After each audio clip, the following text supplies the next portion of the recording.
लो जी बिस्मिल्लाहिर्रहमानिर्रहीम। अज का करने व्लॉग शुरू करने तो पहला हमेशा मैं कहना वा कि जिस भाई ने तो मेरा चैनल सबसक्राइब नहीं किया वो पहले चैनल सबसक्राइब करो।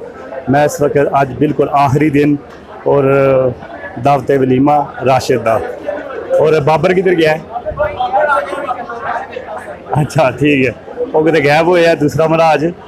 अज आखिरी दिन जी अली हसन है तो और अली हमजा ये दोनों भी खड़े ने नाल नौमी क्रिकेट तो ठीक है नाल अपने इस लोग की जान है ना दस दूंगा मैं तेरा ना ही कोई चढ़ना पाया ठीक हो गया। तो यह गल करने इन्होंने अली हसन नाल ये को पूछने भी अज का आखिरी दिन है तो और कितनी की देरी है ये प्रोग्राम की दसो जी। अस्सलाम वालेकुम भाई, आज थोड़ी देर रह गई है, समझो आधा घंटा या घंटा ही रह गया है।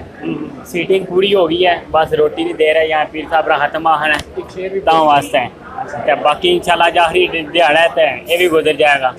4 दिन रह गए, 4 दिन हो गए थी, थके हों थके टुटे हैं। 5-6 दिन हो गए, बहुत एंजॉय किया है, मजा आ गया कसम शादियां ना खूब के क्यों ना मैं भाई बहुत एंजॉय किया। तेरा रोना भी है कहने लोग जाएगा फिर शाम को घर भी रोटी ले जाना बोले यार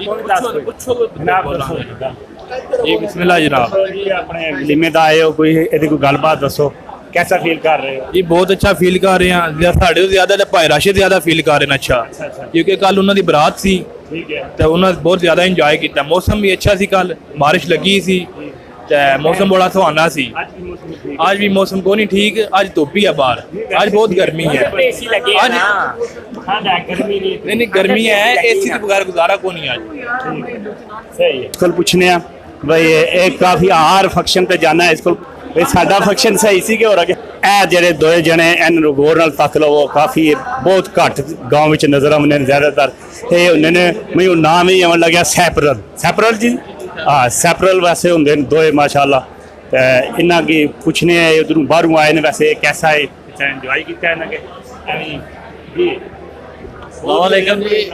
ठीक हो गया माशाल्लाह, सोहना हो रहा सारा कुछ सिस्टम अपने मुल्क आकर बहुत अच्छा लग रहा है। तो बाकी प्रदेश भी रैम्बो दी वीडियो देखने बहुत मज़ा आना है। तो माशाल्लाह पिंड ने सारी खबर लाभ जानी है वीडियो के जरिए।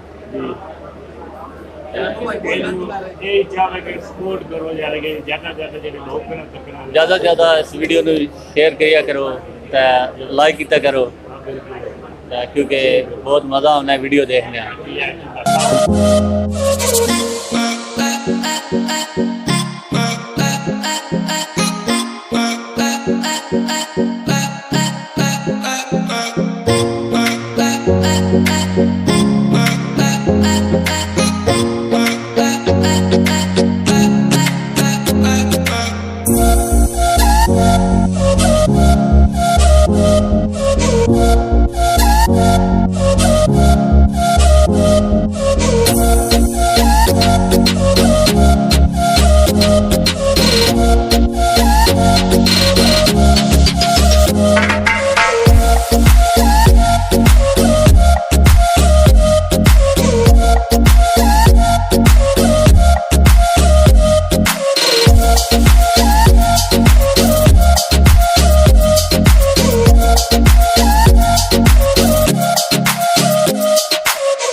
आके कौनैन सल्लल्लाहु अलैहि वसल्लम के दरबार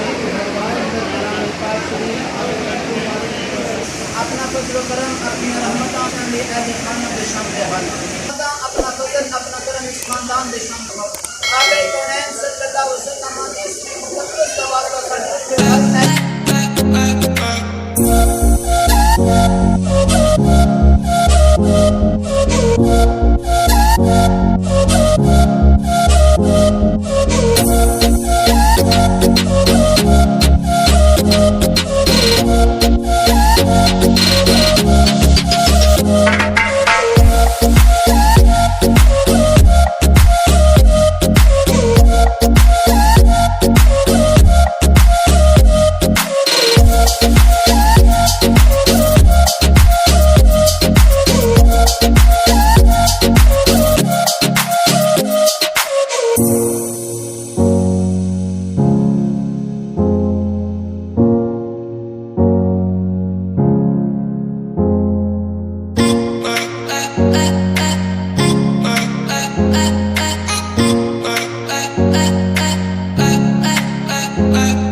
इंतज़ार है चौधरी आबद रज़ा मुस्लिम लीग नून MNA जोड़ा वो आ रहा है उस ना वेट कर रहे हैं सारे कह रहे हैं कि थोड़ी देर बाद इंशाल्लाह इत्थे होटल तक पहुँच रहे असी वेट कर रहे हैं ये सारे खड़े हुए हैं सिर्फ वो इस्तकबाल वास्ते।